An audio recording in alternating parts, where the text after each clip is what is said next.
बोलिए शंकर भगवान की। कल आप सुन रहे थे दीपम कृत्वा तदा तत्र नमस्कारम गुरुरथ। जो भगवान को दिया जलाता है, दीपक जलाता है, उसके सभी मनोरथ पूरे हो जाते हैं।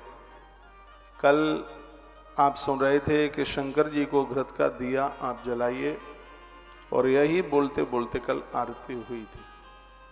वहीं से बात को रिपीट कर रहा हूं। घी का दिया जलाने से घर में सुख समृद्धि बहुत बढ़ती है। तिल के तेल की जो 40 दिन जलाएं, एक भी दिन उसको खंडित ना होने दें। 40 दिन के बाद एक आध ब्राह्मण को भोजन आप करा दीजिए, घर की तरक्की देखिए, आनंद हो जाएगा। तिल के तेल की जोत धन के लिए, घी की जो जोत है घर में परम शांति के लिए, सरसों के तेल की जो जोत है वह है रोग निवारण के लिए। जोत का बहुत बड़ा विज्ञान है। घर का वास्तु दोष समाप्त होता है, बीमारियां समाप्त होती हैं। घी का दिया जलाने से जब जोत बुझती है तो 4 से 6 घंटे तक उसकी ऊर्जा घर में रहती है। घी के दिए से सूक्ष्म कीटाणु समाप्त हो जाते हैं, स्वास्थ्य को बहुत लाभ पहुंचता है। घी का दिया जलाने से सकारात्मक ऊर्जा बढ़ती है, घर के कलह दूर होते हैं, घर के झगड़े समाप्त होता है। घी का दिया मृगी रोग को दूर करता है, और घी का दिया जलाने से ग्रंथ कहता है कि आयुष बढ़ता है, आयु बढ़ती है।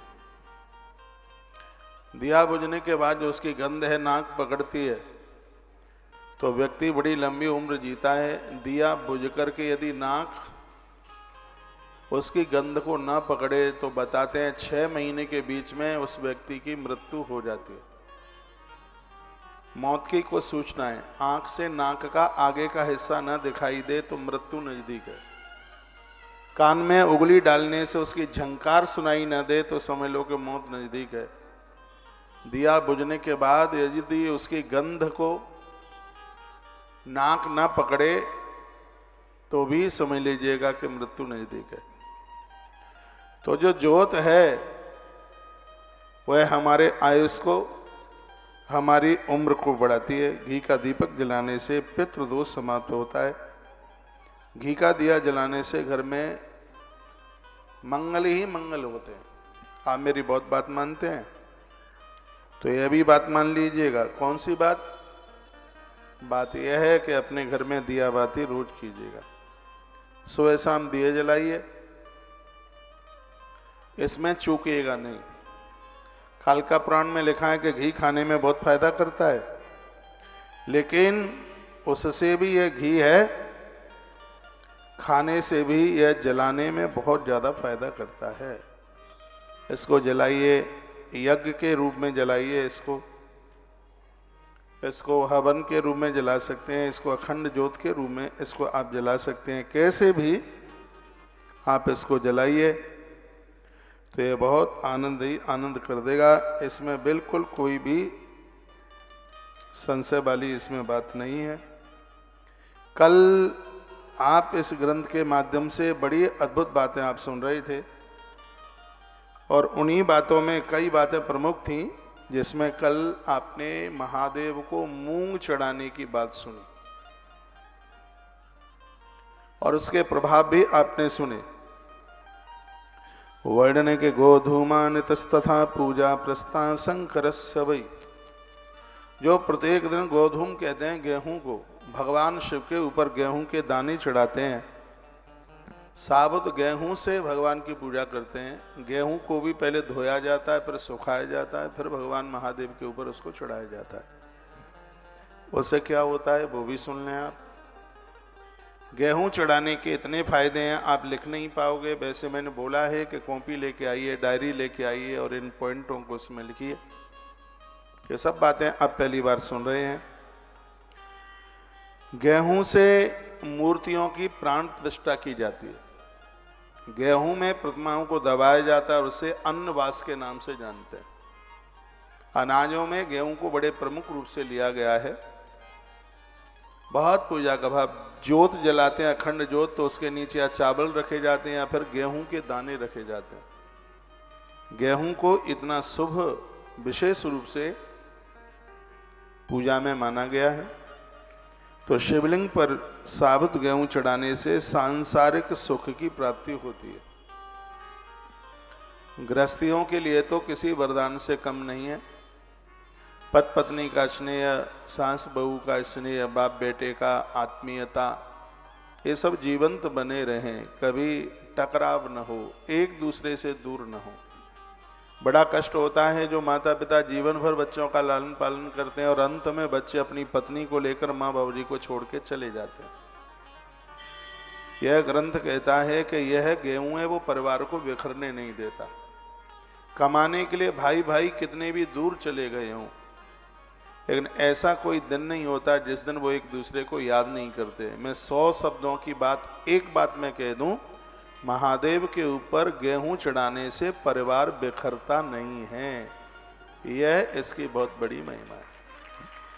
तो शिवलिंग पर गेहूं चढ़ाने से सांसारिक सुख की प्राप्ति होती है। श्लोक भी बोल रहा हूं, गोधूमानस तथा पूजा प्रशस्ता शंकरस्य वै प्रजापत्यम ब्राह्मणानाम कर्तव्यम वै फलस्वभी। ब्राह्मण लोग जो पंडित कर्म करते हैं, वक्ता लोग हैं, समाज में उन्हें यह बात भोले भाले भक्तों को बता देनी चाहिए।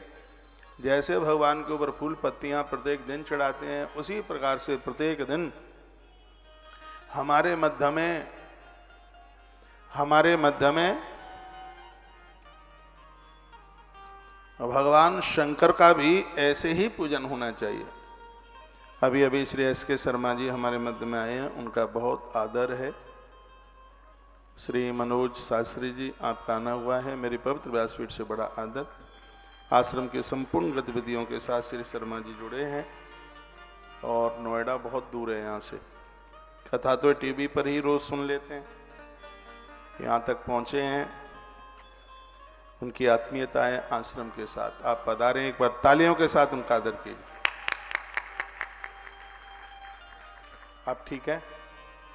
मैं सबको ही पूछ रहा हूं, आप ठीक है? मैं आज पूछ ही नहीं पाया हूं आपको। बस व्यासपीठ पर पहुंच करके फिर मुझे जल्दी में लगी होती है कि पता नहीं कितनी कथा सुना दूं। कथा सुनाते सुनाते 30 साल से ज्यादा हो रहे हैं, लेकिन अभी भी मेरा मन भरा नहीं है कथा सुनाते सुनाते। तो आप क्या सुने? गोधूमानस तथा पूजा प्रशस्ता शंकरस्य वै। गोधूम गेहूं को कहते हैं। भगवान शिव के ऊपर गेहूं चढ़ाए जाते हैं, साबुत गेहूं। इससे महादेव बहुत खुश होते हैं। इससे परिवार विखंडित नहीं होता, परिवार के लोग इधर उधर नहीं भागते। परिवार को एक संगठित जीवन जीने के लिए प्रत्येक दिन ये गोधूम यानी गेहूं भगवान के ऊपर चढ़ाइए। मैं चढ़ाता हूं इसलिए क्योंकि आप मुझसे दूर न जाएं, इसलिए यहां जुड़े रहें।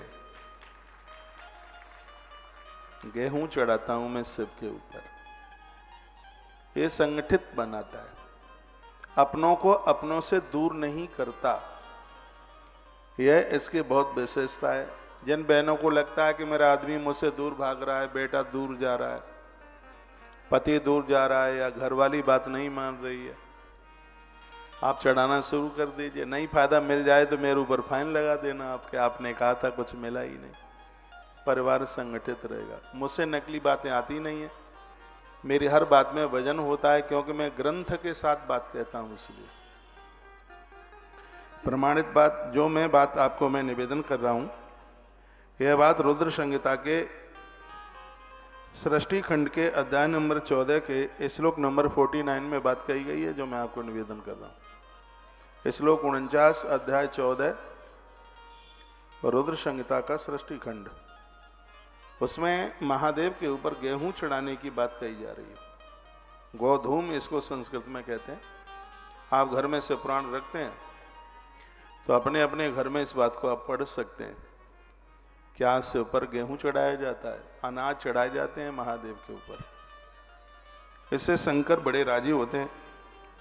जिन घरों में पति पत्नी में बनती नहीं है, महादेव की पिंडी के ऊपर यह गेहूं चढ़ाने से तलाक जैसी ये परेशानियां दूर हो जाती। दोनों एक दूसरे के बिना रह नहीं सकते, इतना प्रेम इतना स्नेह बढ़ता है। भगवान शिव पर गेहूं चढ़ाने से समाज में इज्जत बढ़ती है, मान बढ़ता है। वो बहनें जरूर महादेव के ऊपर गेहूं चढ़ाएं जिनको ऐसा लगता है कि इस परिवार में सास ससुर मेरा सम्मान नहीं करते। कभी कभी होता है घर में 4 बहू हैं, तो एक को इतना आदर दिया जाता है, दूसरे को लगता है बाजार से खरीद के लाए हैं क्या। एक बार के लिए लोग भोजन के बिना रह लेंगे, लेकिन भाई सम्मान तो सबको चाहिए। बड़ा बुरा लगता है जब परिवार में सम्मान नहीं मिलता है, परिवार बिखर जाते हैं, टूट जाते हैं। तो भगवान शिव के ऊपर गेहूं चढ़ाने से समाज में आदर मिलता है, सम्मान बढ़ता है। और मुझे विश्वास है कि हमारी आज की कथा को सुनकर शिव पूजा में आप प्रत्येक दिन गोधूम यानी गेहूं भगवान शिव के ऊपर चढ़ाएंगे। 5 चढ़ाइए, 7 चढ़ाइए, 11 चढ़ाइए, 108 चढ़ाइए। मैं तो 108 चढ़ा देता हूं। फिर गेहूं को लेकर के कबूतरों को डाल दो, जीव जंतुओं को डाल दीजिए। कोई बहुत ज्यादा इसमें रकम लगने वाली नहीं है और फायदे इसके बहुत ज्यादा है। हाँ, सुन रहे हैं, समझ में आ रहा है? धन्यवाद। अगली बात, भगवान शंकर पर गेहूं चढ़ाने से घर में कभी भी अन्नपूर्णा की अन्न की कमी नहीं आती। जैसे काशी में महादेव के पास मां अन्नपूर्णा बैठी है, जो शंकर के ऊपर गेहूं चढ़ाएंगे माता अन्नपूर्णा उनके घर में आके विराजित हो जाएगी। उनके घर से कभी कोई भूखा नहीं जाएगा। बड़ी बरकत होती है पुराने गेहूं में नया, पुराने अनाज में नया अनाज आकर के मिल जाए। थोड़ा टाइम बदला है, समय बदला है। अभी मैं गेहूं के कुछ खाने वाले गुण भी आपके बीच में कहूंगा। गेहूं खाने में भी कहां कैसे कितना फायदा नुकसान है वो मैं आपको अभी अभी निवेदन करूंगा। इसको आप एक एंगल से, पूजा के एंगल से पहले सुन लें इसको। तो तत्पश्चात कहा जाता है कि माता अन्नपूर्णा उनके घर में स्थिर होकर के बैठ जाती है। जिनके घरों में भगवान शिव के ऊपर गेहूं चढ़ाए जाते हैं, घर में भूत प्रेत की यदि कोई बाधा है तो महादेव के ऊपर गेहूं चढ़ाने से यह भी दिक्कत खत्म हो जाती है, यह भी परेशानी दूर हो जाती है। शिवलिंग पर गेहूं चढ़ाने से बच्चों के विवाह में आने वाली बाधाएं दूर हो जाती हैं। शिव के ऊपर गेहूं चढ़ाने की महिमा है और इससे वैवाहिक जीवन में सुख और शांति मिलती है। पति और पत्नी दोनों के बीच में स्नेह होता है, आत्मीयता होती है। और गेहूं के चढ़ाने से संतान का सुख माता पिता को प्राप्त होता है। ये बहुत बड़ी बात है। वृद्ध टूट जाते हैं जब उनके बच्चों से अपनत्व जैसी भावनाएं नहीं मिलती हैं। तो गेहूं महादेव के ऊपर चढ़ाने से बच्चों का सुख माता पिता को प्राप्त होता है। ऐसा नंदी कार्तिकेय जी को सुना रहे हैं, ब्रह्मा जी नारद जी को सुना रहे हैं, सूत शौनक ऋषियों को सुना रहे हैं, सनत कुमार व्यास को सुना रहे हैं और हम आपको सुना रहे हैं। तो कई जगह यह चर्चा हो रही है। बड़ा अद्भुत ग्रंथ है। शिवलिंग पर गेहूं चढ़ाने से नारी का बांझपन दूर होता है। शिवलिंग पर गेहूं चढ़ाने से गर्भ में संतान की सुरक्षा होती है। इसको ठीक करो भाई। शिवलिंग पर गेहूं चढ़ाने के इतने बड़े फायदे हैं तो इनसे चूकिए नहीं।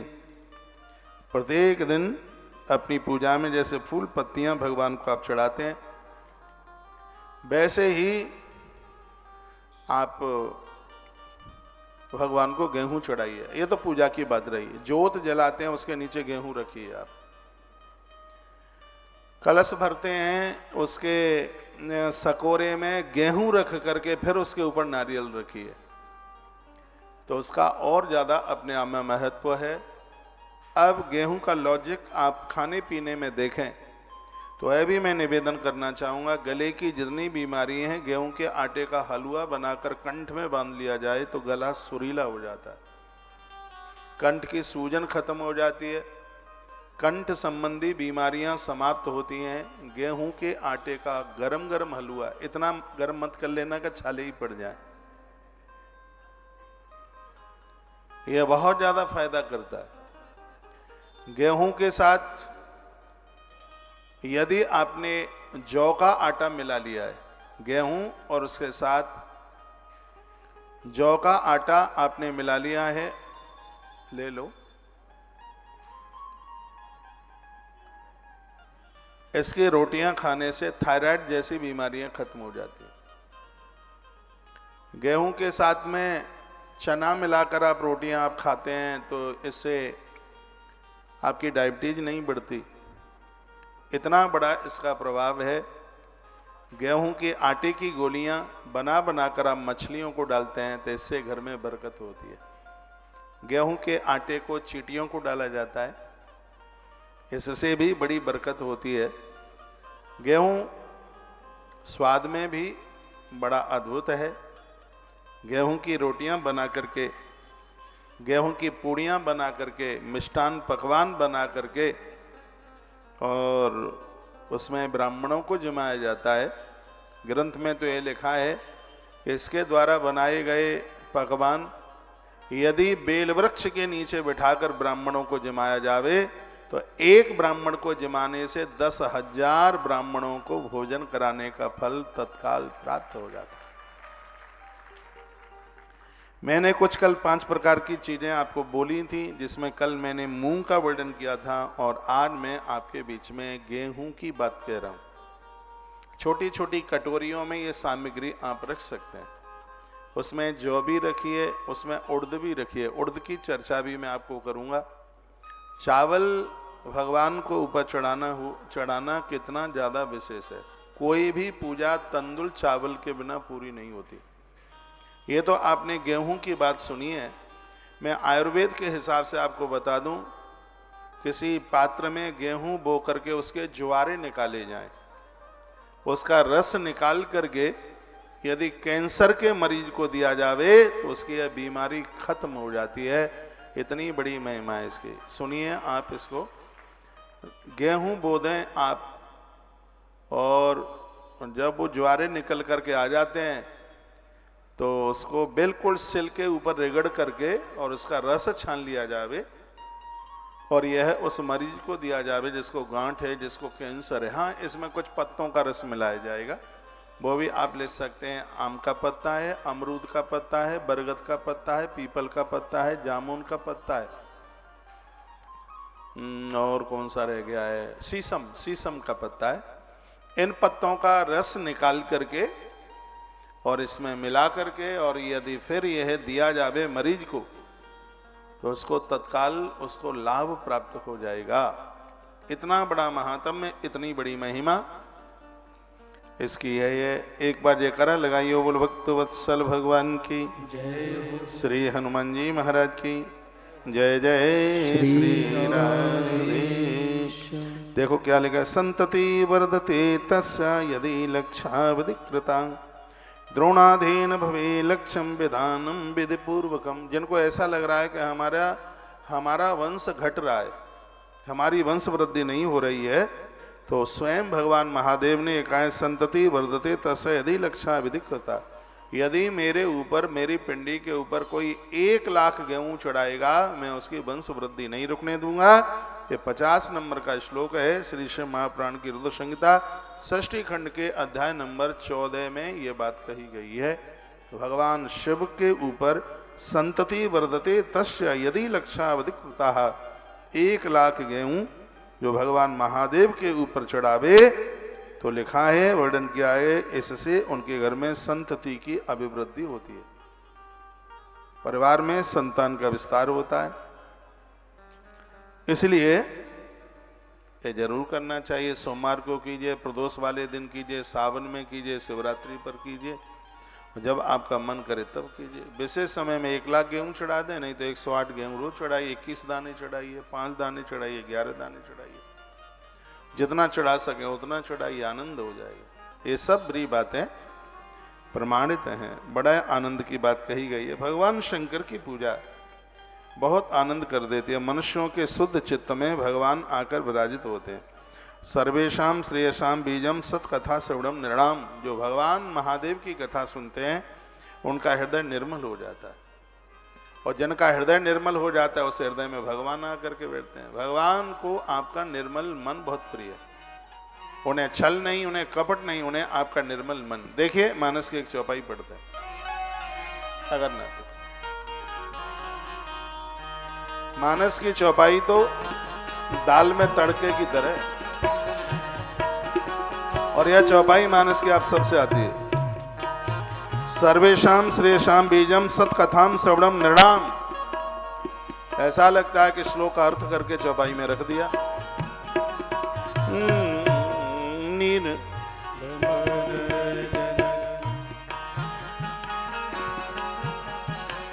निर्मल मन जन सोई पावा, निर्मल मन जन सोई पावा, मोई कपट छल शीतल भावा, निर्मल मन सो मोहि पावा, निर्मल मन सो मोहि पावा, निर्मल मन सो मोहि पावा, मोहि कपट छल शीतल भावा, मोहि कपट छल शीतल भावा, निर्मल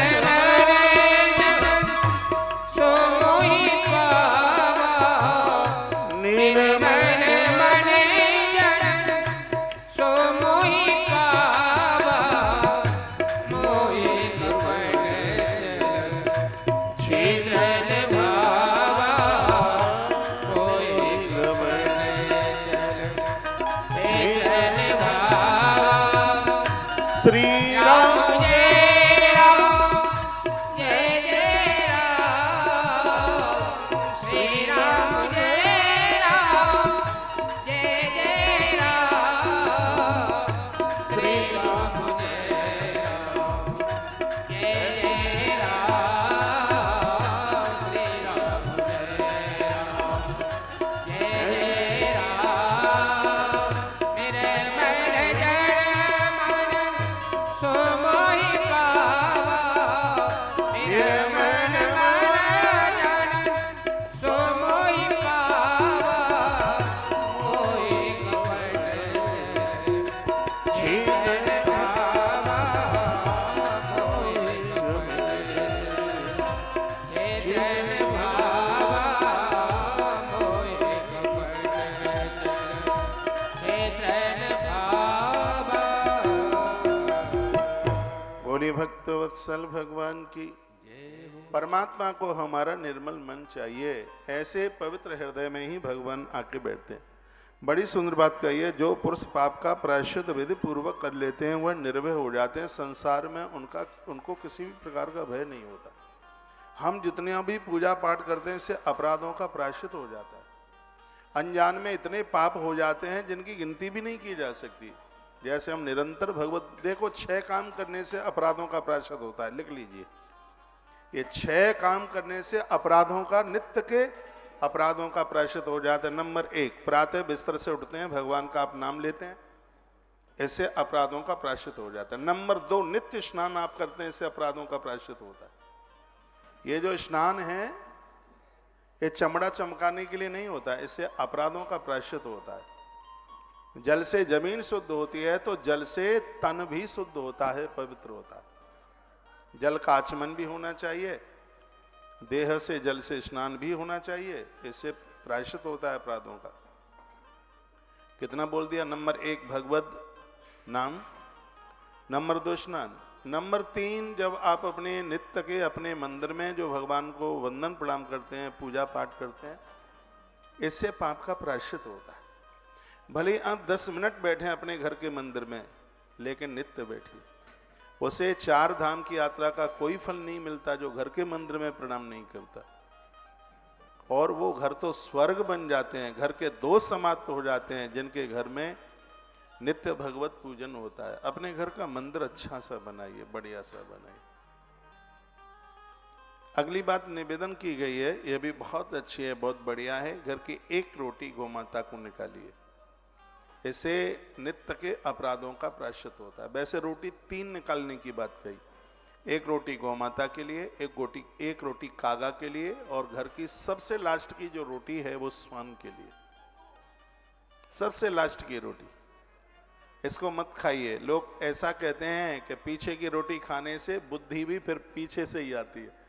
लोग कहते हैं कि लगता है किसने पीछे की रोटी खाई है। भैरवनाथ बड़े प्रसन्न होते हैं लास्ट की रोटी यदि स्वान को दी जाए। कुत्ता पालना ठीक नहीं है, लेकिन कुत्ते को रोटी देना बहुत ठीक है। पालना तो गई ही ठीक है, गाय पाली है, स्वान नहीं, उसको रोटी दीजिए, इससे ताले नहीं टूटेंगे, भैरवनाथ अप्रसन्न नहीं होंगे उससे। तो 3 रोटी निकालने की बात कही है। गौ माता की चंदिया, गौ माता की रोटी हमारे पापों को धो के रख देती है। घर में आगंतुक मेहमान लोग हैं, वो आए हैं, उनका आप आदर करते हैं, इससे भी पापों का प्रक्षालन होता है। बड़ा हल्ला कर रहे हैं लोग।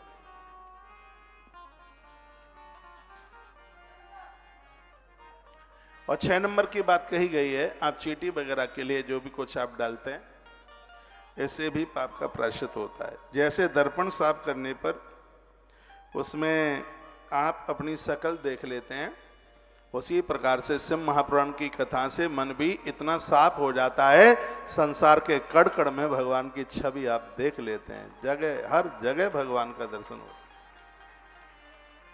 तो इसलिए यह पूजा का विधान बड़ा अद्भुत, यह विधान बताया गया है।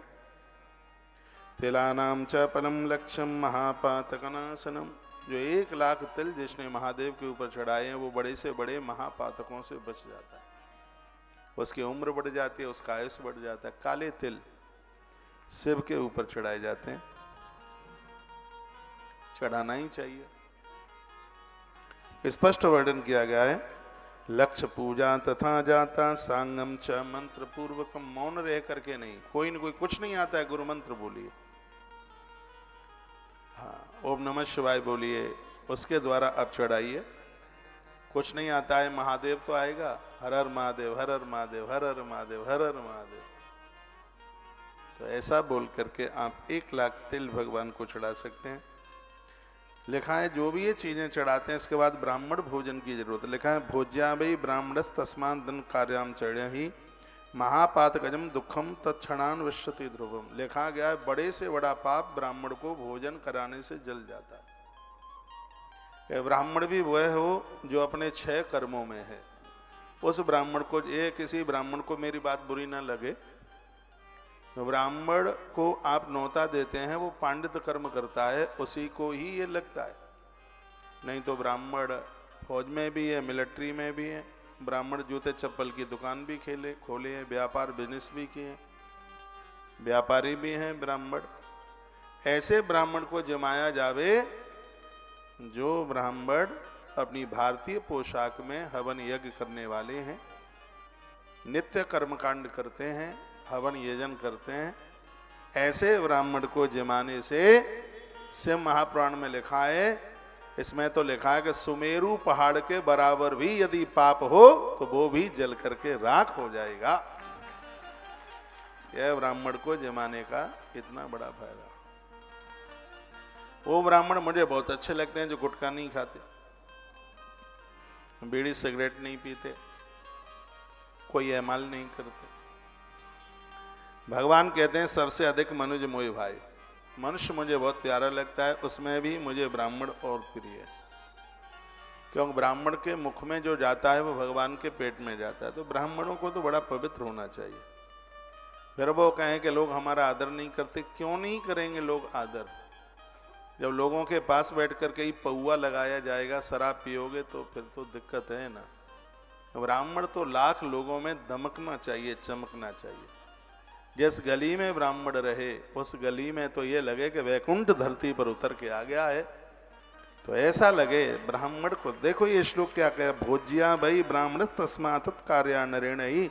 ब्राह्मण को भोजन कराने पर दुनिया का ऐसा कोई कार्य नहीं है जो न बने, हर कार्य फटाफट फटाफट फटाफट बनेगा। अब मुझे ग्रंथ का ध्यान नहीं है, थोड़ी बात पुरानी हो गई है, मैं किसी ग्रंथ में पढ़ रहा था, यदि किसी नारी को संतान नहीं हो रही है, 6 कर्म करने वाला ब्राह्मण 60 कर्मों में जुड़ा हुआ है, ऐसे ब्राह्मण का चरण धोकर चरणोदक ले लिया जाए, उसका वस्त्र तकिए के अंदर लगाया जावे तो नारी का बांझपन समाप्त होगा, उसके घर में औलाद हो जाएगी। यह हमारे ग्रंथों में वर्णन है। अब वो मुझे ग्रंथ का नाम याद नहीं है, बात मैंने बहुत पूर्व में पढ़ी हुई थी। तपस्वी ब्राह्मण की इतनी बड़ी महिमा। गायत्री जपने वाला ब्राह्मण किसी के घर में आकर के एक ग्रास भी खा लेता है तो उसके पूर्वज, उसके पितर नृत्य करते हैं, नाचते हैं। लेकिन ये दुर्भाग्य है कि आज ऐसे ब्राह्मणों की कमी आती जा रही है। कमी इसलिए आ रही है क्योंकि आप पाठ पूजा भूल गए। पहले नवरात्रा कराते थे, तरह तरह के अनुष्ठान होते थे। अब उस ब्राह्मण को भी अपना घर परिवार चलाना है। समाज में ये सब चीजें घटती जा रही हैं। मंदिर का पुजारी ब्राह्मण ही होना चाहिए, वो भी अब सब ऐसी दिक्कतें हो रही हैं। सरकार तो कहती है कि हम अब चाहे जिसको अब मंदिरों में आप रख देंगे। देखिए, चारों वर्णों के अपने काम हैं। मैंने अभी कुछ दिन पहले मैंने बोला था, मैंने कहा जाति इस धरती की कभी नहीं मिटेगी। हम ना रहेंगे, आप ना रहेंगे, कोरे कागज पर लिख लेना यदि इस धरती की जाति मिट जाए तो, क्योंकि परमात्मा ने जो चीज बनाई है वो कभी मिटेगी नहीं। हाँ, जाति ना मिटेगी पर जातिवाद मिटना चाहिए। जाति तो रहे लेकिन जातिवाद नहीं रहे। जातिवाद ठीक नहीं है। जातिवाद तो देश को खोखला कर देगा, खत्म कर देगा। वह भी समय था कि चारों वर्णों के लोग संग संग चलते थे। जाति होनी चाहिए। जातिवाद, जाति कैसे मिट जाएगी? आप क्षत्रिय हैं, अपनी बेटी किसी निम्न वर्ण को कैसे आप दे देंगे? आप ब्राह्मण हैं, अपनी बेटी को आप निम्न वर्ण में कैसे दे देंगे? आप वैश्य हैं, अपने आप के नीचे वर्ण में आप अपनी बेटी को कैसे दे देंगे? जो चीज नहीं मिट सकती है तो वो नहीं मिट सकती। ब्राह्मण ज्येष्ठ है, श्रेष्ठ है, उसको चाहिए कि तुम्हारे द्वारा संस्कार लोगों को मिलना चाहिए, क्योंकि शिक्षक है। ब्राह्मण शिक्षक है, क्षत्रिय रक्षक है, वैश्य पोषक है। वैश्य पोषक है,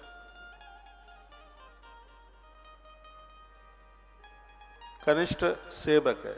जिस समाज में चारों चीजें होंगी वो समाज के उत्थान को कोई नहीं रोक सकता। भोज्या वै ब्राह्मण तस्मादत कार्यान्नरेण ही महापात गजम दुखम तक्षणान नश्यति ध्रुवम। कितनी सुंदर बात कही है। ये ब्राह्मणों को भोजन कराना चाहिए, इससे महापातक जन दुखों निश्चित रूप से दूर हो जाते हैं, कहा गया। उसके तत्पश्चात और एक बड़ी अद्भुत बात कही है, वो क्या है? यव पूजा तथा प्रोक्ता लक्षणा परमा सेवे। यव के बिना, जौ के बिना कोई पूजा पूरी नहीं होती। आप नवरात्रा की पूजा करते हैं तो घट स्थापन करते हैं, उसमें जौ बोना होता है। महादेव के ऊपर भी जौ चढ़ाई जाती है, गंगा जी में जौ बोए जाते हैं। बेटी का विवाह करने के बाद गंगा में जौ बोए जाते हैं। आप में जो भी कोई कुंभ के लिए जा रहे हैं, कुछ चीजें लेकर के जाइए। त्रिवेणी के लिए साड़ी लेके जाइएगा, चुनरी मनोरथ के लिए ये लेके जाना। एक कलश लेके जाना तांबे का, उसमें सुपारी रखना, साबुत हल्दी रखना, पीले चावल रखना उसमें, और एक सिक्का रखना, पंचपल्लव लगाना, थोड़ा सा उसमें जल, गंगा जल भरना, उसके ऊपर नारियल रखना और उसको त्रिवेणी में प्रवाहित कर देना। तभी तो आपकी कुंभ यात्रा पूरी होगी। ये कलश उसमें हम भी लेके जाएं, ये चीज लेकर के जाना।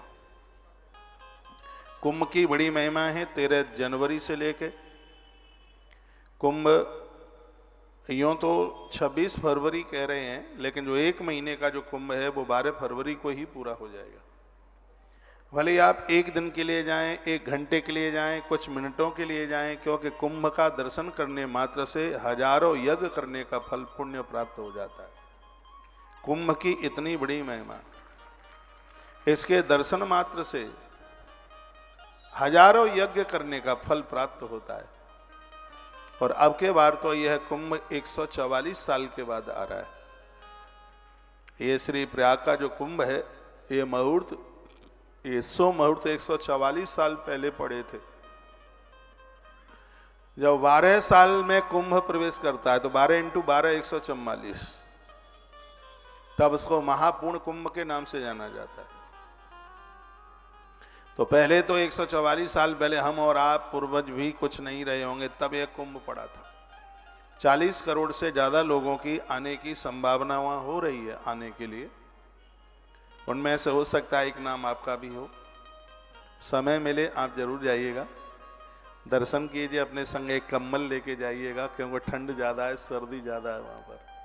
जहाँ रुकेंगे वहाँ तो व्यवस्था होगी, लेकिन बगल में टोसा तो फिर किसका भरोसा। फिर भी अपने संग लेके जाइए, संत महापुरुषों का दर्शन कीजिए, जेब कतरों से सावधान रहिए, ठीक है। अपनी माला झोली लेके जाइए, पंचपात लेकर के जाइए, एक थैले में सब सामान लेके जाइए। सूर्य भगवान को अर्घ देने के लिए तांबे की एक लुटिया, तांबे का एक लोटा भी लेकर के जाइए। तो वहां जरूर पहुंचिए, दान पुण्य कीजिए, वंदन कीजिए, प्रणाम कीजिए, किसी से लड़िए मत, वहां झगड़िए मत, क्योंकि कुंभ में किया गया सदकर्म लाखों करोड़ों गुना होता है। घर पर माला जपेंगे एक गुना फल, अब कुंभ में पहुंच करके एक माला भी आपकी करोड़ों मालाओं के बराबर हो जाएगी। कुंभ की इतनी बड़ी महिमा, इससे ना चूकिएगा। प्रथम स्नान 13 तारीख को है, उस दिन पूर्णिमा है। 14 तारीख को मकर संक्रांति है। उसके बाद में ये तो फिर एकादशी पड़ेगी 26 तारीख की, उस दिन का भी स्नान है, लेकिन शाही स्नान 29 तारीख का है। 29 तारीख को क्या है, मौनी अमावस्या है। 29 तारीख को मौनी अमावस्या है, 3 तारीख को वसंत पंचमी है। तो ये शाही स्नान है। और साधारण स्नान में तो फिर 8 फरवरी को एकादशी है, लेकिन फिर शाही स्नान है वो है 12 फरवरी को है, उस दिन माघ पूर्णिमा है। और मेरे मन में तो एक बात आती है, आप कुंभ के 1 महीने में किसी भी दिन पहुंच जाओ, उसी दिन इसका पूर्ण महात्म्य है, इसकी पूरी महिमा है।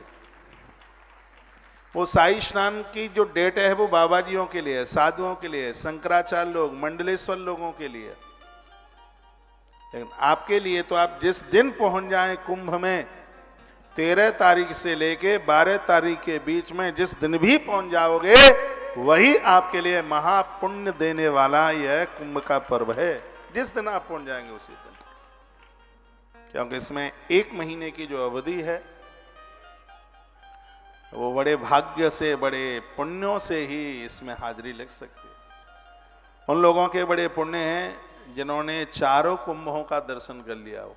4 कुंभ हैं, प्रयाग में प्रथम है, नासिक में सेकंड है, और श्री उज्जैनी में तीसरा है, और श्री हरिद्वार में चौथा है। सागर मंथन से अमृत निकला तो भगवान धन्वंतरी देव ने, भगवान धन्वंतरी ही तो इसको लेकर के आए, गरुण जी ने इसको 4 जगह पर छिपाया, अमृत में बूंदें डाली, और जहां जहां अमृत की बूंदें डाली गई हैं उसी को कुंभ महापर्व के नाम से जाना जाता है।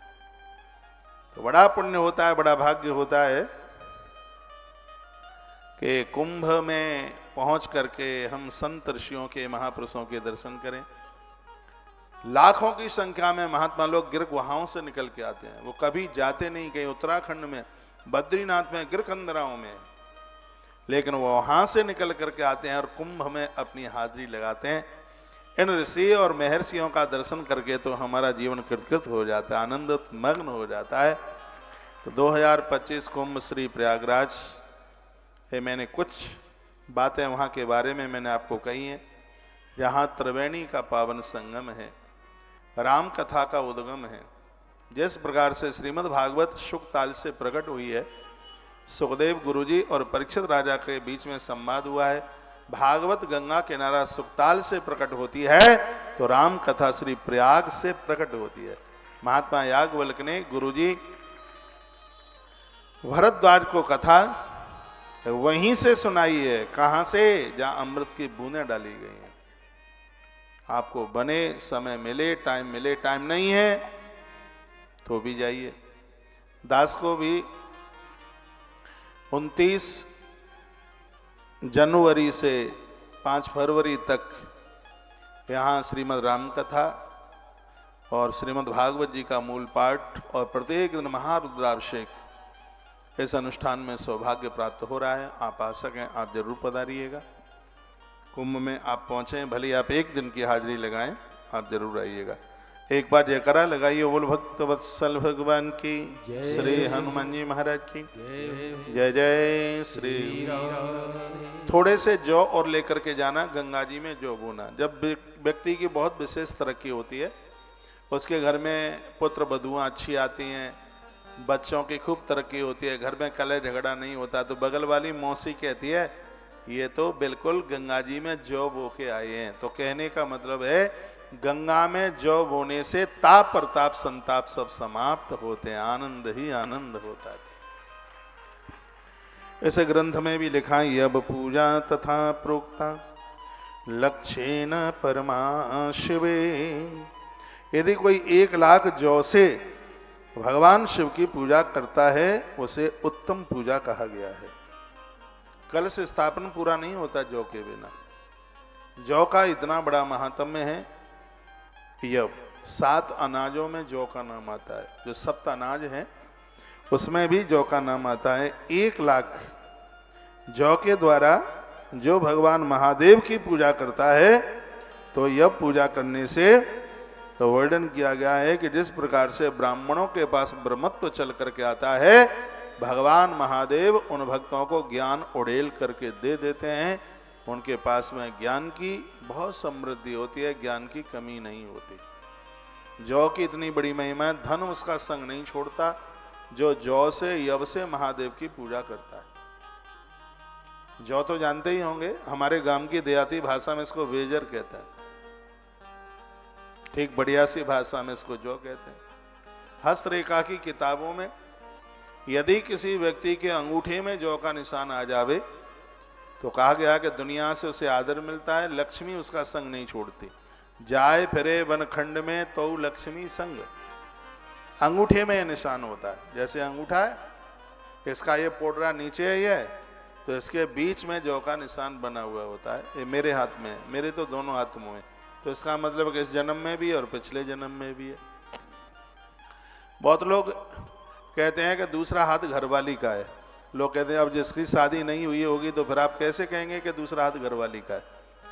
ज्योतिष हस्तरेखा की किताब यह भी कहती हैं कि पुरुष का दाहिना हाथ है वो इस जन्म का है, बायां हाथ है वो पहले जन्म का है।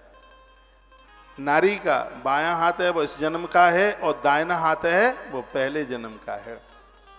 तो भैया हमारे तो अंगूठे में ये जौ का निशान है, ये बना हुआ है। ये ऐसे हो सकता है आपके में भी हो, मेरे तो दोनों हाथ में है। शिव का पुजारी हूँ। भगवान शंकर की सेवा करने से, भगवान शिव की कृपा से आपके अंगुष्ठ में, अंगूठे में, आप जानते हैं कि अंगूठा भगवान शंकर की पिंडी के सदृश होता है। परसों मैंने बोला है कि जल चढ़ाने को उससे पिंडी दिखाई नहीं देती है, तो अंगुष्ठ के ऊपर इस तरीके से, इसको रुद्र मुद्रा कहते हैं, इसके ऊपर जल चढ़ा दो तो भगवान शंकर के अभिषेक का फल प्राप्त हो जाता है। तो आप भगवान शिव को यब चढ़ाते हैं तो यब का निशान आपके अंगुष्ठ के ऊपर चल के आ जाता है। सुख शांति समृद्धि, लोगों के द्वारा सम्मान, ये चीजें कभी आपसे अलग नहीं हो सकती। अपनी पूजा में भी थोड़े से जोर रखिए, यब रखिए। यब के लिए कई श्लोक लिखे गए। यब पूजा तथा प्रोक्ता लक्ष्येन परमां शिवे। यदि किसी ने 1 लाख जौ के द्वारा भगवान की पूजा की है तो क्या मिलेगा इससे? फालतू बातें नहीं है, व्यासपीठ से प्रमाण से बातें। ये वो पूजा च मुनि भी स्वर्ग सौख्या विवर्धनीम। स्वर्ग सुख लिखा गया है कि जो महादेव के ऊपर 1 लाख यब यानी जौ चढ़ाएंगे उन्हें निश्चित रूप से स्वर्ग की प्राप्ति होगी, देवताओं का सानिध्य मिलेगा। ये जौ चढ़ाने की महिमा है। श्लोक नंबर, इसी अध्याय का श्लोक नंबर कितना है? यह है 48 नंबर का श्लोक। इसमें लिखा यब पूजा च मुनि भी स्वर्ग सौख्य विवर्धिनी। जिन्होंने 1 लाख यव के द्वारा ये पूजा की है तो इससे स्वर्ग सुख की प्राप्ति होती है। ऐसा 47-48 2 श्लोकों में वर्णन किया गया। जैसे आप अपने घर में बहुत चीजें पूजा की रखते हैं, उसी प्रकार से घर में जौ रखिए। यव के द्वारा वंश वृद्धि भी बढ़ती है। जौ के बिना यज्ञ पूरा नहीं होता। आप लाख चीजें हवन सामग्री में डालें, आपका ध्यान इधर हो, लाख चीजें हवन सामग्री में डालें, जब तक हवन सामग्री में यव नहीं डाला जाएगा, जौ नहीं डाला जाएगा, तब तक हवन सामग्री की पूर्णता नहीं होगी। ये जौ दुश्मन को चीर करके रख देती है, यानी दुश्मन के अंदर जो वैमनस्यता की भावना है उसको खत्म कर देती है। दुश्मनों को परास्त करने के लिए ही हवन सामग्री में जौ डाले जाते हैं। यव की इतनी बड़ी महिमा है। देवराज इंद्र से यव पैदा हुआ है, इसलिए जौ का एक नाम है इंद्र जौ। ये जितने भी अनाज हैं वो देवताओं से ही प्रकट हुए। मैं कथा में आगे वर्णन करूंगा कि कौन से देवता से कौन कौन से अनाज प्रकट हुए। ये गेहूं है, ये महात्मा से प्रकट हुआ। ये गेहूं है, गोधूम जिसे कहते हैं, महात्मा विश्वामित्र के द्वारा प्रकट हुआ है। गेहूं, गोधूम संस्कृत में जिसे कहते हैं। यव देवराज इंद्र के द्वारा ये प्रकट हुआ है। यव पूजा च मुनि भी स्वर्ग सौख्या विवर्धनी, और यह महादेव के ऊपर चढ़ाने से स्वर्ग की प्राप्ति होती है। गंगा जी में इसको बोने से वंश वृद्धि बढ़ती है। गंगा में जो बोए जाते हैं। हवन सामग्री में इसको मिलाने का एक विधान है। हवन सामग्री में कितनी चीज कितनी होनी चाहिए? तिल का आधा चावल लिख लें आप। आपने 2 किलो तिल लिए हैं तो 1 किलो चावल लिया जाएगा। 1 किलो आपने चावल लिया है तो आधा किलो जौ लिया जाएगा। आधा किलो जौ लिया है आपने तो 250 ग्राम मीठा बूरा या गुड़ का बुरादा ये ले लीजिए। और ये आपने लिया है, कितना ले लिया? बूरा 250 ग्राम, उसका आधा 125 ग्राम उसमें घी डालिए। डाल लिया। सामग्री कितनी हो गई? 2 किलो तिल, 1 किलो चावल, 3 किलो हो गया। आधा किलो जौ, 3.5 किलो हो गया। 250 ग्राम बूरा, 3.25 किलो हो गया। और 125 ग्राम घी, कितना हो गया ये? लगभग 4 किलो सा ही हो गया। अब इसमें हवन सामग्री इसकी 1.5 गुनी मिला लीजिए। कितनी? 6 किलो। 6 किलो और 6 किलो वो और 4 किलो ये, 10 किलो हवन सामग्री बन करके तैयार हो गई। पूरा परिवार आराम से पूरा महीना भर यज्ञ कर सकता है। यज्ञ का धुआं जहां जहां तक पहुंचता है वहां तक पूरी समष्टि का कल्याण होता है। लेकिन आजकल देखा जाता है ना, क्या बाजार में डिब्बे मिलते हैं, पतुआ की तरह उड़ते हैं, ना उसमें घी होता ना उसमें कुछ होता। हमारे कोई श्रीमान जी रखे हुए हैं वहाँ, मैं आज ही बोल रहा था कि इसके पत्ते उड़ रहे हैं। भाई कम से कम इसमें सामग्री तो मिला। वहाँ मैं जब अंदर प्रवेश करता हूँ तो आहुतियाँ डालता, तो उसमें वो डिब्बे वाली हवन सामग्री और तो कुछ था ही नहीं उसमें। हवन सामग्री बनाने का यही विधान है। हवन सामग्री का मतलब है देवताओं का भोजन। आप ड्राई फ्रूट खाते हैं, कलाकंद खाते हैं, इतनी चीजें खाते हैं और भगवान को पता हुआ स्वाहा तो हवन कुंड में कम जा रही है, इधर उधर ज्यादा उड़ रही है।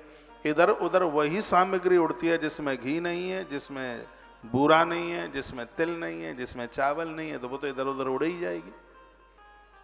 तो इसमें जो हवन सामग्री का जो एक बनाने का जो विधान है वो ये है कि जितना तिल उसका आधा चावल, चावल का आधा जौ का आधा बूरा, बूरा का आधा घी, और ये जितना है उसकी 1.5 गुनी हवन सामग्री। ये सब चीजें आप मिला लीजिए, फिर हवन कीजिए, यज्ञ कीजिए। आम की लकड़ी पर यज्ञ करोगे तो धन बढ़ेगा। पीपल की लकड़ी पर हवन करोगे, काल का पुराण में लिखा है, तो रोगों की निवृत्ति होगी।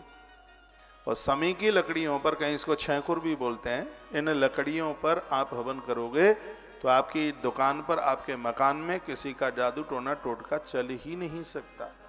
आप नया मकान में गृह प्रवेश कर रहे हैं या दुकान में आप उद्घाटन कर रहे हैं तो समी की लकड़ियों से हवन कीजिए। किसी का कुछ चलेगा ही नहीं, कोई क्या अलाय बलाय टिकेगी नहीं। वहाँ समी की लकड़ियों पर यजन करने का, यज्ञ करने का इतना बड़ा प्रभाव। तो अभी मैंने आपको कुछ जौ की बात कही है। हवन सामग्री पूरी नहीं होती जौ के बिना, तो उसमें यव मिलाइएगा। तो संतति वर्धते तस्य यदि लक्षावधिक कृता, ये तो गेहूं के लिए बात कही थी। तो यब पूजा च मुनि भी स्वर्ग सौख्य विवर्धिनी, जो यब से भगवान महादेव की पूजा करेंगे, भगवान शिव के ऊपर जौ चढ़ाएंगे, ये तो प्रत्येक दिन चढ़ाइए। तो इसमें लिखा हुआ है, बड़ा अद्भुत लिखा हुआ है। क्या लिखा हुआ है? उन्हें स्वर्ग की प्राप्ति होगी। घर में जो बुजुर्ग हैं, लोग कुछ ही समय के मेहमान हैं, वो पूजा में नहीं बैठ सकते हैं, तो उनके निमित्त आप उनके लिए यव महादेव पर चढ़ाइए। प्राण प्रतिष्ठित मंदिर में भी चढ़ा सकते हैं, घर में शिवलिंग है उसके ऊपर भी चढ़ा सकते हैं। उनको मृत्यु के समय पर कष्ट नहीं होगा। ये तो आप कर ही सकते हैं। इधर ध्यान दीजिएगा, ये बड़ी अद्भुत बात कही। और क्या कहा? व्रता गोश प्रदात, फिर क्या गया? तेसाम च पूजना देव शत्रु मृत्युरुदाहृत आड़की नाम दलशैव शोभयत पार्थ ये शिवम। अरहर की दाल और चढ़ाई जाती है, लिखा है आड़की नाम दलशैव। अरहर की दाल वही होती है जिसके दो टुकड़े हो गए। अरहर के फूल भी चढ़ाए जाते हैं, उसकी दाल भी चढ़ाई जाती है। और इस ग्रंथ में लिखा है कि मरीच संभवा पूजा शत्रुनाश कर स्मृता, महादेव के ऊपर काली मिर्च चढ़ाने से शत्रु का नाश हो जाता है। यह श्लोक नंबर 57 है, 57 नंबर का यह श्लोक है। किसी ने झूठा मुकदमा कर दिया और आपको इतना परेशान कर रखा है कि नाक में दम कर दिए। अब बहुत परेशान है, बहुत ही ज्यादा परेशान है, कोर्ट कचहरियों से फुर्सत ही नहीं मिल रही है। आपका मकान, आपका दुकान किसी ने अपने कब्जे में कर लिया है, खाली कर नहीं रहा है, मारने की धमकी देता है, दुश्मन बढ़े हुए हैं, ऐसी दिक्कतें आ रही हैं। तो उन दुष्टों को, शत्रुओं को परास्त करने के लिए भगवान महादेव पर काली मिर्च चढ़ाई जाती है। ये तंत्र नहीं है, सबरी सात्विक पूजा है। क्योंकि मैं तो तंत्र के प्रति मेरी श्रद्धा नहीं है, ये सात्विक पूजा है बिल्कुल। तंत्र होता है ऐसा नहीं है कि नहीं होता, होता है, लेकिन सात्विक पूजा से ही भगवान को वंदन पूजन कीजिए। देखिए, जिनको बीच में जाना होता है और आपने कोई गौमाता को सहयोग किया है, तो कार्यालय वहां पर लगा हुआ है, तो अपना प्रसाद आप बीच में भी लेके जा सकते हैं। 5 साढ़े 5 बजे तक आपको बैठने को उतना समय नहीं होता है, बीच में आपको जाना होता है और आपने सहयोग किया है, तो ये सामान वहाँ से भी उपलब्ध है, वो पहले भी आप ले सकते हैं। डायबिटीज की दवाई वहाँ से मिल रही है, जोड़ों के दर्द की दवाई वहाँ से मिल रही है। बाल रूखे सूखे ना हों, बाल समय से पहले झड़े नहीं, टूटे नहीं, एक ऐसा तेल भी बनाया गया, वह भी वहाँ से मिल रहा है। 2 मुखी रुद्राक्ष से लेके 7 मुखी रुद्राक्ष तक 3 तरह की कौड़ी बड़ी कमाल की है, लोगों को पता ही नहीं था, हम खोज के ले आए। खोज के क्या ले आए? वो तो सब था ग्रंथों में, बस जानकारी दी गई थी। सफ़ेद कौड़ी धन देती है, पीली कौड़ी बच्चों को विद्या देती है, और काली कौड़ी अनिष्ट को समाप्त कर देती है। जो जीवन में खतरे आ रहे हैं, दिक्कतें परेशानी आ रही हैं, ऐसे अनिष्ट को काली कौड़ी समाप्त कर देती है। गोमती चक्र घर में पूजता है, तो इससे घर में श्री की धन की तो वृद्धि होती है, लेकिन गोपी चंद्र गोमती चक्र दोनों ऐसी चीजें हैं जिसको घर में रखने से द्वारका यात्रा का फल प्रत्येक दिन प्राप्त होता है। इसकी पूजा की इतनी बड़ी महिमा है, इसमें आप कोई संशय नहीं कीजिएगा। ये सब बातें टीआरपी बढ़ाने के लिए नहीं है, हम ठीक से जीवन जी सकें, हमारे जीवन में उत्पात कठिनाइयाँ परेशानियाँ आवे तो वो निबट भी जावे, तो उनका यह बिल्कुल समाधान है। अब ये काली मिर्च वाली बात कही जा रही है, स्पष्ट वर्णन है। मरीचि, मरीचि मीन संस्कृत में कहते हैं मरीचि, हिंदी में कहते हैं मिर्च। तो मरीचि संभवा पूजा शत्रुनाश करिष्मृता, लिखा है काली मिर्च से की गई शिव जी की पूजा शत्रु को नाश करने वाली बताई गई है। यदि मैं गलत बोल रहा हूं तो मेरी कोई बात काट के बताए। हाँ, ये बात बिल्कुल प्रमाणित है। और जो बहुत ज्यादा नाक में दम किए हैं, परेशान कर रहे हैं, उनके लिए काली मिर्च चढ़ानी ही चाहिए महादेव के ऊपर, उनके लिए, शिव जी के ऊपर। शंकर जी सब देख लेंगे अपनी तरफ से। तो यह बड़ा अद्भुत वर्णन किया गया है। राई से की गई शंकर की पूजा, यह भी शत्रु विनाशक है। यह भी 1 लाख दानों से भगवान महादेव की पूजा होती है। यह शत्रु के लिए बहुत ज्यादा घातक है। अरहर की पत्तियों से शिव जी को पूजा की जाती है। इससे भी भगवान महादेव बहुत ही ज़्यादा प्रसन्न होते हैं। वर्णन किया गया, आड़कानम दृश्य वह, अरहर की पत्तियों से शिव जी की पूजा, या आपने सुना अरहर की दाल से भगवान की पूजा होती है। इस प्रकार से धान्यों के द्वारा भगवान शिव की पूजा की एक बहुत बड़ी महिमा का वर्णन किया गया है। आनंद हो गया। 2 पंक्तियां भगवान महादेव को समर्पित कर दें, उसके तत्पश्चात फिर मैं रुद्राभिषेक की एक अद्भुत चर्चा आपके बीच में कर रहा हूं। रुद्राभिषेक का कितना बड़ा महात्म्य है, महादेव की पूजा में रुद्राभिषेक का कितना बड़ा महत्व है। ये पूजा की थाली लगाई जा रही है, अभी पूरी नहीं हो पाई है। पूजा की थाली में चंदन और चावल दोनों जरूरी है, और वह भी आप सुनेंगे कि भगवान महादेव के ऊपर चंदन की कितनी बड़ी महिमा है और चावल की कितनी बड़ी महिमा है, ये आप जरूर सुनिएगा। तेरी शरण पड़ा महादेव, हमारी सुध ले लो भगवान। बहुत प्यारी पंक्तियां हैं, ब्रज के रसिया की तर्ज में है। स्वर्ग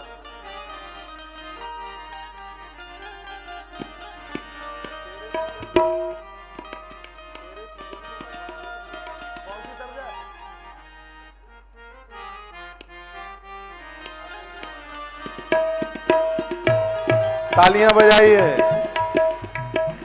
3:15 बज गया है, 3:20। दोनों हाथ। तेरी शरण पड़ा मारे, हमारी सुध ले लो भगवान।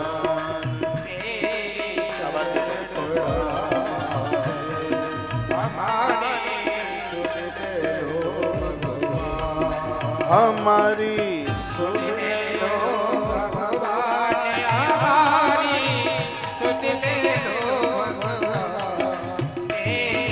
शरण पड़ा महाकाल, हमारी सुध ले लो भगवान। जय हो।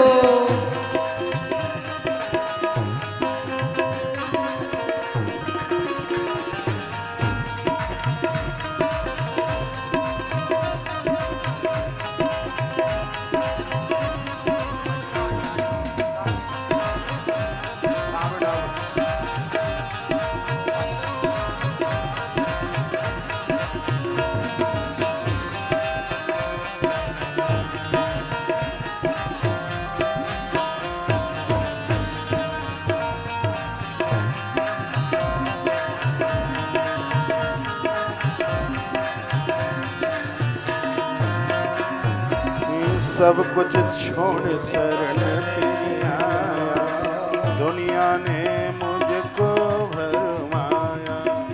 सब कुछ छोड़ शरण तेरी आया, दुनिया ने मुझको भरमाया। छोड़ शरण में आया, दुनिया में मुझको माया। उज्जैनी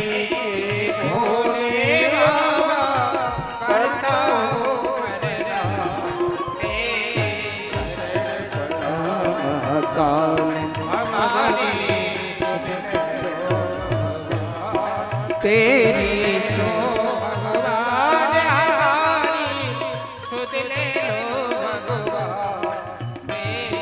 शरण पड़ा महाकाल, हमारी सुध ले लो भगवान।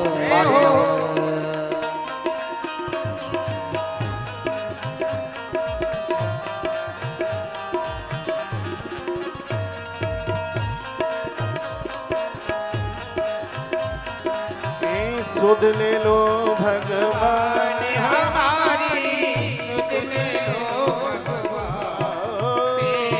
शरण पड़ा हमारी सुध ले लो।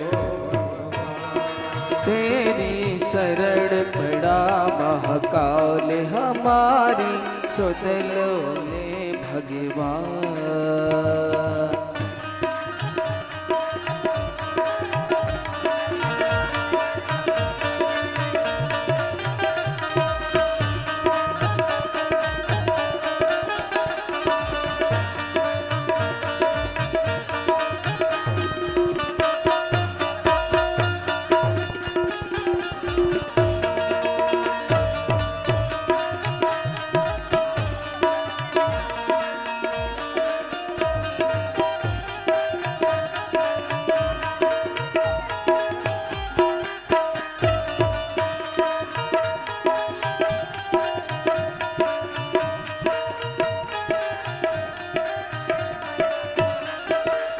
नीचे बात करूँगा, डिस्टर्ब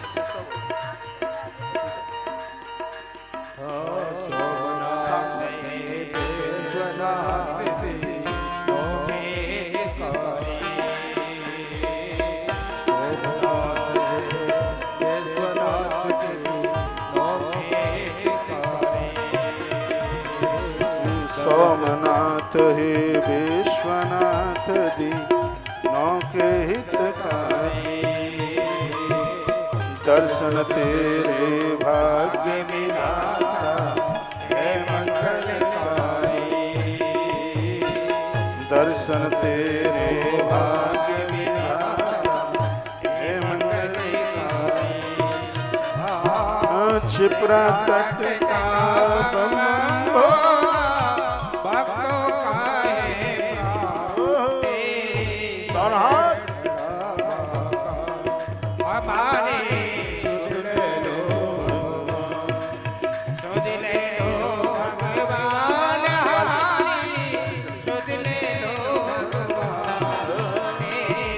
शरण पड़ा महाकाल हमारी, सुध ले लो भगवान।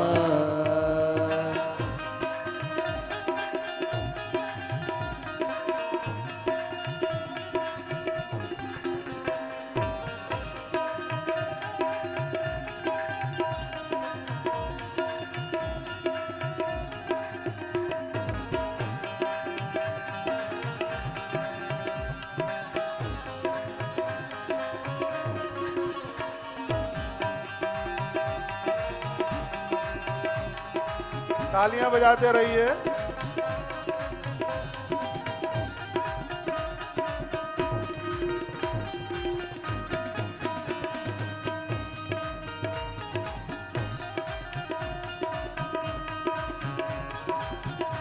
देवों के ही देव तुम्हीं हो मेरे महादेवा,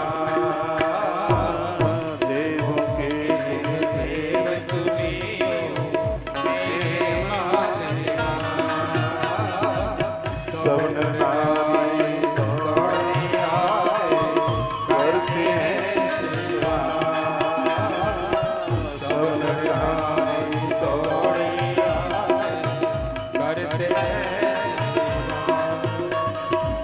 कौशिक हृदय बसेरा तेरा, कौशिक हृदय बसेरा तेरा, धरती की उषा तेरी शरण हमारी, तेरी शरण पड़ा महाकाल हमारी, सुध ले लो भगवान हमारी, सुध ले लो भगवान। सुध ले लो भगवान हमारी, सुध ले लो भगवान, तेरी शरण पड़ा हमारी, सुध ले लो।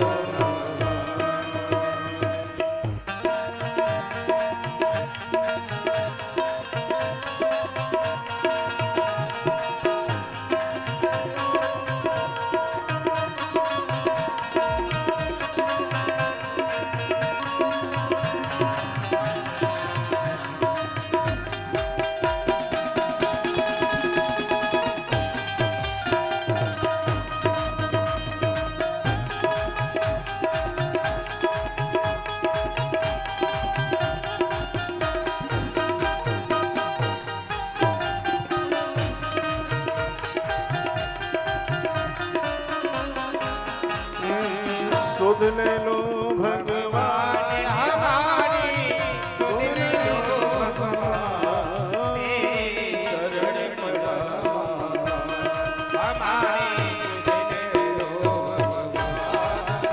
एक कड़ी और हमारे साथ बोल लीजिए, जिसमें कई महादेवों का नाम आया है।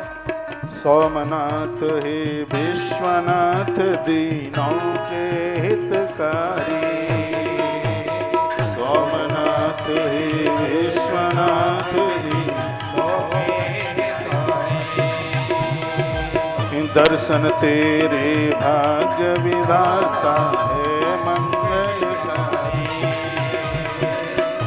बस तेरे भाग्य विधाता पालने की छिपुरा तट का बम बम बोला छिपरा तट का बम बम बोला भक्तों का है प्राण तेरी शरण पड़ा हमारी सुध ले लो शरण पड़ा महाकाल हमारी सुध ले लो भगवान सुध ले लो भगवान हमारी सुध ले लो भगवान शरण पड़ा महाकाल हमारी सुध ले लो भगवान तेरी शरण पड़ा महाकाल हमारी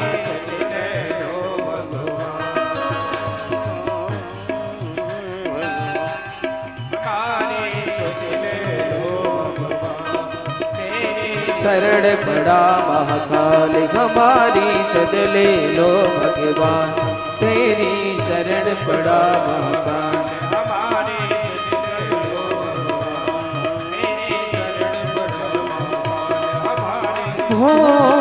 भोलेनाथ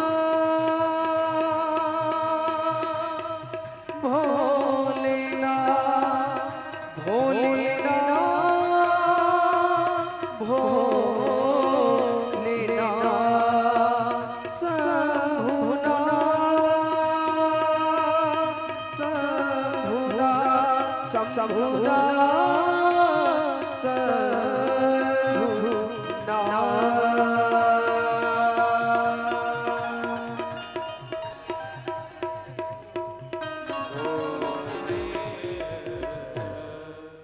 बोलिए रामेश्वरनाथ भगवान की बाबा विश्वनाथ भगवान की जय जय श्री राधे। आइए कथा को